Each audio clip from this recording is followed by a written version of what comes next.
গরিব বড়লোক নির্বিশেষে রাজ্যের সব মেয়েই এখন কন্যাশ্রী। পোস্ট করে কন্যাশ্রী দিবসের শুভেচ্ছা জানিয়েছেন মুখ্যমন্ত্রী মমতা বন্দ্যোপাধ্যায়। তিনি লিখেছেন, 2013 শুরু হওয়া কন্যাশ্রী প্রকল্প ইউনেস্কোরও শিরোপা পেয়েছে। শেষে তিনি লিখেছেন, কন্যাশ্রীরা এগিয়ে যাক, নিজেদের স্বপ্ন পূরণ করুক, যে কোনো দরকারে তিনি সবসময় পাশে রয়েছেন। এদিকে মুখ্যমন্ত্রীর কন্যাশ্রী দিবস উদযাপনে খোঁচা দিতে ছাড়েনি রাজ্যের বিরোধী দলনেতা। তিনি বলেছেন, আরজি করে চিকিৎসক মেয়েটির জন্য যখন সারা দেশ কাঁদছে, তখন মুখ্যমন্ত্রী মমতা বন্দ্যোপাধ্যায় রাজ্য সরকারের অর্থে ধনধান্য স্টেডিয়ামে উৎসব করছেন। রাজ্যের এমন পরিস্থিতির মধ্যে এই অনুষ্ঠান বাতিল করা উচিত ছিল মুখ্যমন্ত্রীর, কিন্তু তিনি তা না করে উৎসবে মেতেছেন।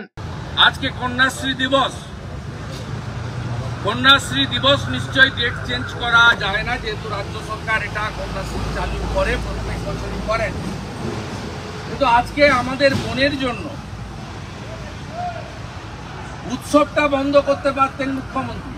তিনি বন্ধ না করে ধনধান্য স্টেডিয়ামে তিনি 3000 জনের একটা উৎসব করছেন। সকালবেলায় মেসেজ করা হয়েছে 3000 প্যাকেট চিকেন বিরিয়ানি খাওয়ানো হবে আজকে উৎসবে।